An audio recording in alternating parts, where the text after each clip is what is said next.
we're joined with Section 2. How's it going? Doing great, man. Thank you for having me. Really happy to be here. Of course. I honestly was so happy I stumbled upon your music. Walk Right was the first track I heard, and I immediately was a huge fan. And I'm so happy to have you on now, just because I feel like you're in such a cool moment of your career. I feel like you have a lot of hype around you. I know people are waiting for a little glimpse into Come See Me Tonight, more than like beyond 30 seconds. How are you feeling? It is a whirlwind, to say the least. I've never had this much attention before. Like, it's good and bad. There's a little bit of anxiety surrounding it, just because I just really want to get the song out. But me and my label are trying to put some things in place to make sure that the song lives beyond a viral moment and can have some legs to live on a little longer than what's going on right now. But yeah, I mean, other than that, I feel good. Like I always knew that this moment would happen in some capacity. I just didn't know it would happen in this manner. But yeah, I'm excited. No, that's interesting that you note that you knew this moment was going to happen, because I feel like a lot of people say that they weren't expecting whatever to blow up or for them to get success. But I think that's a merit to how good your music actually is and how like polished your sound is. Thank you so much. I mean, to that point though, I mean, like I always kind of had an inkling or a notion that like this is going to work out some way or another. But with like specifically with Come See Me Tonight, I didn't really think that was going to be the thing that took it, that like kind of took on a life of its own. But I always just knew in some shape or form this was bound to happen eventually. And here we are. All right, let's rewind it back a little bit. So this is what I know about you. You're Section 2. Mm-hmm. You're from Queens, New York. We're kind of the same age. Tell me more. If I'm just listening to you for the first time, what else should I know about you? So yeah, once again, Section 2, born and raised originally in Queens, New York. My musical background is kind of formed and rooted in church. I kind of grew up singing there. Started playing saxophone around the age of 8 or 9, and this is all kind of happening at the same time. So I'm kind of just digging my teeth into music at this time and just starting to get really curious, and I don't know, just starting to develop a real love for music.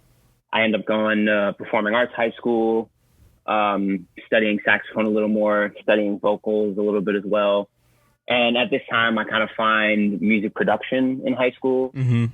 And I kind of start to map out that this is something that I potentially want to pursue in life. And it was just that at that time. I had no desire to sing or rap or do anything like that. Did you know that you were a good singer at the time?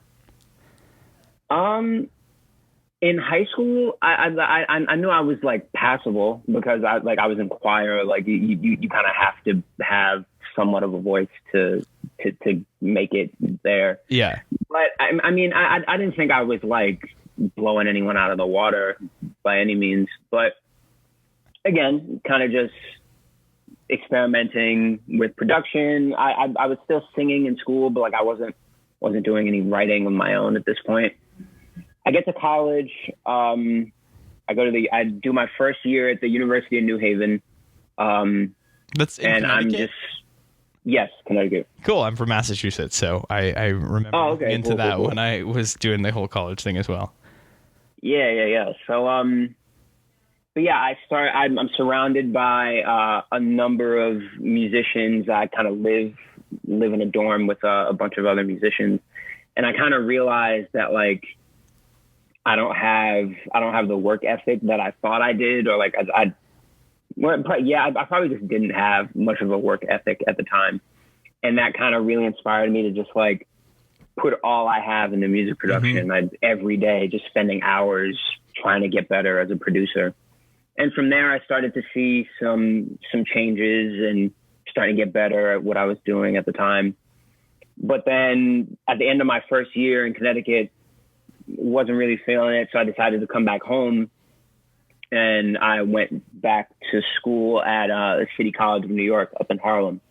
And it just so happened that a really good friend of mine from high school, he was also, I think he was going to school in North Carolina, and he had actually come back to the city, and he was going to City College as well. So we linked back up there.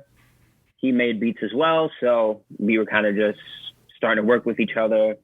And we spent a lot of time just like making beats together. Again, no songwriting was getting done at this time. But I want to say like early 2018, one day I was just like kind of bored of making beats. And I was like, but like, what would happen if I just wrote a song? And the very first song that I wrote was Girls Like Anita, which is the first song off of my first project, Portrait. And I kind of blew myself away just because it's kind of a crazy song to something like that to be your first song written. But yeah, I showed it to my good friend Will, also known as Identity Crisis. I sent it to him, and he was like, yo, like we need to turn this into a song, whatever. And I was like, all right, cool. And then from there, we spent the next year working on Portrait, and from there, we kind of work our way to where we're at now, just constantly developing, challenging myself to never do the same thing twice, just ever evolving, trying to get better. When did you define that this is what you were doing? Like it's no longer a side project, and you're keeping up with like your Instagram, you're trying to connect with new fans. When did it become a little bit more like official, would you say? So this, I want to say this is like in the middle of me working on Portrait. Like I didn't have a name at this time. I was just like, all right, we're making these set of songs. There was no section 2, but at a certain point I was like, okay, I need some sort of a name. And section 2 was one of the first things that popped up in my head. And I was like, I like it, but maybe I could get something better. I don't know. So the first thing I did was like, I made an Instagram for it, just so like in my head, I was like, oh, like if I make an Instagram for it, can't really change my mind. I kind of have to stick with it. Yeah. So made an Instagram, and yeah, from there, that kind of solidified me just like putting my feet down and just saying, all right, like, I guess I'm doing this now. But even still, like for a while, I was like, I had this front that I was like producing for this artist named sectiontoo. Like I wasn't really claiming it at first, which looking back was kind of dumb. That's so funny. No, but that's just such a thing that like any independent creator does. Like they're a little like scared to fully commit. How did you come up with the name sectiontoo? So yeah, it was like, I gotta be like, I wish there was like a better story. I was fully expecting there to be like, it just sounds like something that's super specific. Yeah, and that's what's crazy too. Like it is very specific, but it literally kind of just like popped up in my head, and I was like, wow, like I've never heard those two words before. Like it sounds cool. But the interesting thing is that like as I started writing more, and like as I kind of developed my sound and style, I kind of realized that like section 2, that there is some importance in the name, like at least for me, like when people hear section 2, I just want them to feel included. Like a big thing for me with section 2 is just like, I tend to make emotional music. We can have fun, we can dance, we can laugh and cry, we can do all these things. And whenever someone hears section 2, I just want them to know that like whatever they're feeling at that time, whatever picture I'm painting for you, if I feel one way, if I feel another way, it is okay for all of us to feel that way together. Hence the TOO at the end of section 2. So I mean, it kind of took on that meaning as I started to develop a little bit more. But like I do have friends, they'll ask like, oh, like what does section 2 mean? I'm like, I'll either tell you the story I just told you, or I'll just say like it literally just popped up in my head. Like, there was no like. That's kind of music you're missing. I was in college when I first started it, and it was called Songs Brennan's Bumping. I was like a unpaid intern putting up a music blog. Songs Brennan Bumping, so bad. And I was with my college roommate, and I was like, dude, I need another name for this. And he was like, what about music you're missing? And I was like, okay. It was like a 20-second conversation, and since then, yeah, we've just been running with it. Hey, it sticks though. It's right. I'm pretty sure he was like smoking a bong in our college dorm at the time, but who knows the things that come out of that dorm room. Anyhow, exactly. So like I said, Walk Right was the first track I heard from you. I'm just gonna be fully like crass here. I listened to that and I saw that it had like under 1,000 plays when I heard it, and I was that song is so perfect. Everything about it is so well done. I literally could not believe that it hadn't reached more ears. I think before I even get into that, I want to know, it's such a big song. Like it's very complex. Yeah. How did you know you wanted to do that? So yeah, that's I didn't know that I wanted to do that, honestly. So kind of a little bit of backstory there. I had met the Bird Language guys. Shout out to Jake and Will. I met them via Instagram. We followed each other. They hit me. They're like, hey, like, listen to some of your stuff, whatever. And eventually we linked up. This was maybe like June or July. I went over to their studio. We worked on something. And when I left, they sent me like 15 beats. And I went to the studio maybe like a week or two later. And I pulled up the beat for Walk Right. And it was actually something that they played me while I was at the studio, but I just told them to like, yeah, like just email it to me. Mm-hmm. We didn't end up doing anything for it there. But yeah, I'm sitting in the studio, I'm playing through some of the beats, and that beat came up, and I was like, and it's so interesting. Like I typically, like, I would tend to stay away from like production like that stuff that's like super big and stuff like that. But I don't know, just like in that moment, I was just like, wow, like I feel like I have something to say. Yeah. I mean, it's kind of scary to take on, I imagine, because you're really making a statement, even if you don't want to. Like it's a song that if you hear, you definitely won't forget. And it's going to like shape your whatever room you're in. Like it's going to change the mood. Mm-hmm. So yeah, I can totally understand that you'd be a little nervous. So then what made you realize you had something to say? So yeah, at that time, like last summer, I was just in a really strange headspace. I'd been working on an album, which I thought was going to be like my magnum opus. I thought it was like this. I thought it was my best work to date. And my manager, me and my producer at Identity Crisis, we've been working on it for a little while.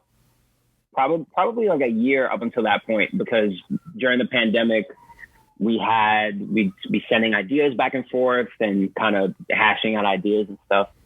And then once things started to calm down a little bit, I started linking up with him again, and we start recording stuff and all that stuff.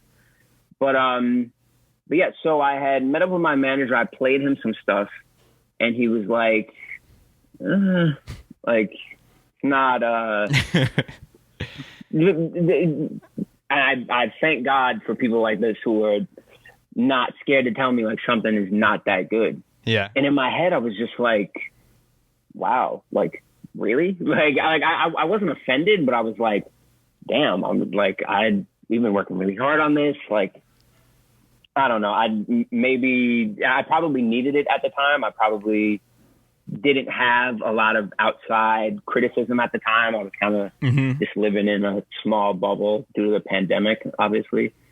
And yeah, on top of that, I was just like Never Nothing had come out. My EP Never Nothing had come out in that past February, and the response to that wasn't exactly what I wanted. And I had some people telling me like, oh, like maybe the rapping thing isn't something that you should be doing, or I don't know. I feel like I just had a lot of people in my ears, and I was starting to let that affect my process a little bit.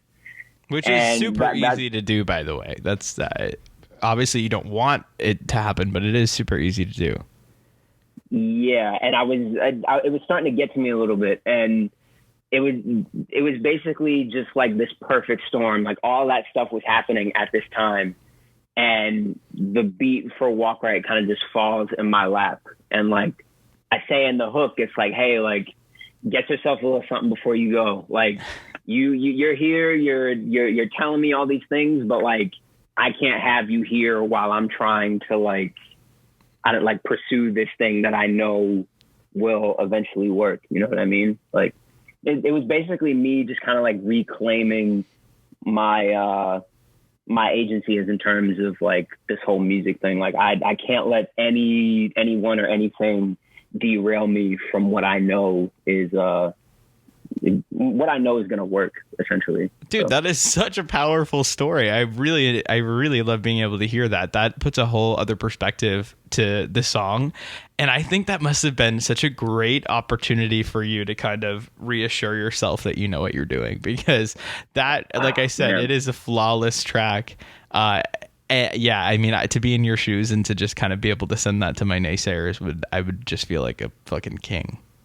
Yeah, it was like I hear that song now, and like when you don't listen like on like when you kind of listen on a surface level, like the song is just so grand that like, and like it's such a feel good song that like it's easy to miss the messaging, if you will. But I like that though, because like if you want to listen to it for that reason, like if you want to feel reassured and like you want to be you want to feel yourself a little bit, that it's there for that. But then like, hey, like if it just sounds good to you, like you just want to have a good time, it's there for that too. So no, absolutely. I mean, and kudos for you for being able to channel that energy into something great. You mentioned you had a manager. Where are you in your career? Like what else, what do you got? You have like publicist, things like that, / what are you looking for? So yeah, I haven't announced this publicly, I guess, and honestly, I don't know if I'm supposed to, but like I signed I think I'm good. I signed a deal with an indie label recently called Viper Records. Congrats. Thank you. That is where the project will be released. So yeah, that's kind of where I'm at right now. Just my manager and the team over at Viper. We're kind of just getting stuff ready for this next phase of Section 2. So, and is this next phase the EP that you sent me? Yes, it is. I feel like I don't know. I feel like I have like gold right now because I know so many people really want to hear the Come See Me Tonight. So much so that like honestly they're starting to cyberbully a little bit in the comment section. Yes. It's not as bad on Instagram as it is on TikTok. Oh yeah. TikTok people are ruthless. Yeah, it's a little nuts over there. But yeah, I'm kind of just trying to thug it out. Like it is what it is. No, of course. I mean, and it takes so much to actually release a song beyond making it and uploading it. Like there's so much more that goes into it. And oh man, and I've truly taken that process for granted. Like I've been so used to just DistroKid, like finish the music, upload it, and that's that. Like in a label system, like indie, major, whatever, like there are so many other things at play that like have to get done before like you hit send on that song or that project. Like I feel like that's something I knew, but like now that I'm actually in it, like it's completely it's completely different. That's also just like kind of a cool thing to know that you're doing now, at least to yourself. Like you're now at the stage where that's how your releases go. Like you're no longer doing everything on your own. You have some support. And that's awesome. That's only going to lead to greater things, I would imagine. No, yeah, I'm super excited. The people over at Viper are extremely supportive. They really believe in the music, and that's literally all that I could ask for, honestly. What else can the people expect, but also what are you hoping to accomplish? Pretty much everything that I've done up until this point, just at an elevated level, I'd say. Whether that's singing, I guess you could say I do a little bit of rapping on there, but it's mainly based in R&B, I'd say. But yeah, my production skills have gotten better. Identity Crisis production skills have gotten better. The mixing and mastering is at a new level. Just everything sonically has definitely leveled up. And yeah, I'm just excited for people to take it in and live with it. Like I always I feel like people are really partial to my first project, Portrait. And I have a strong feeling that people are going to feel the same way about this one, just because I strongly believe that this music will stand the test of time.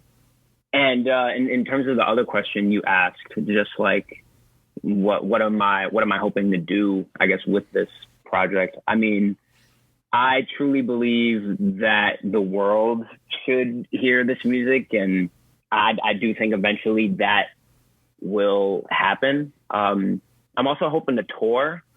Have you been able to play out at all? Not this year. No, I had a show. I was supposed to have a show in January, like early January, but when Omicron started to rear its ugly head, we kind of canceled that show. It just got rescheduled actually, like a couple weeks in March.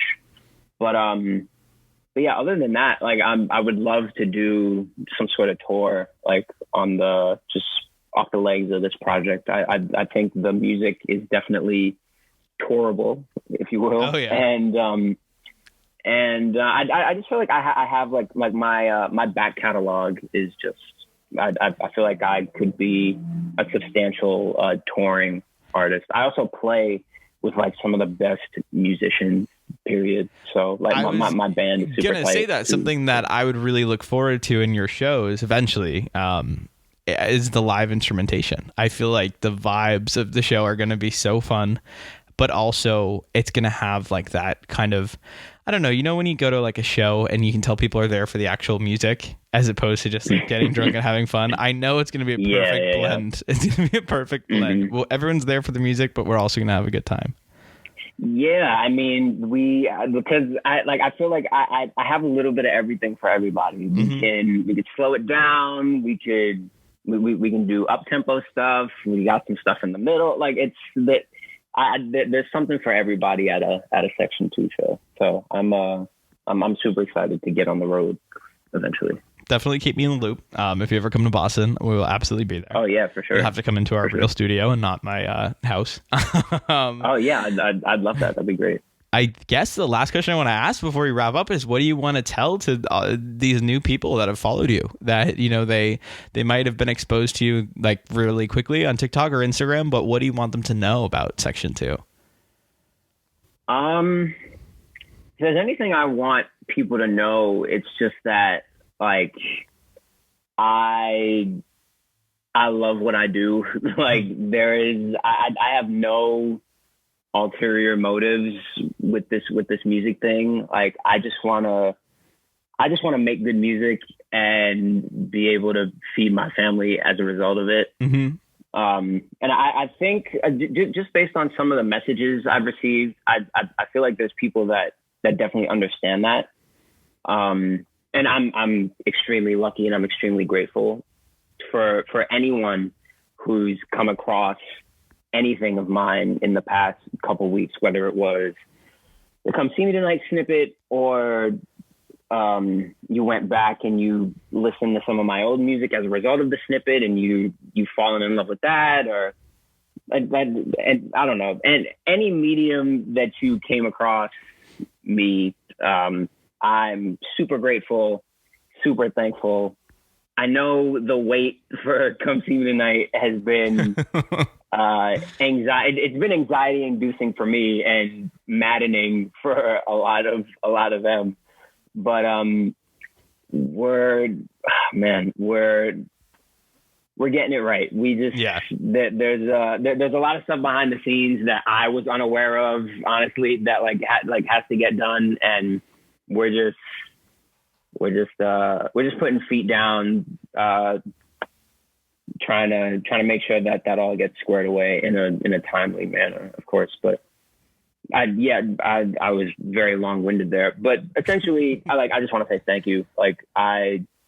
These last couple of weeks have been kind of nuts, but I'm super grateful and super thankful for everyone that's come along for the ride. Of course. I mean, I think the future is going to continue to be nuts for you. And I'm really excited to see how the single plays out when it finally drops.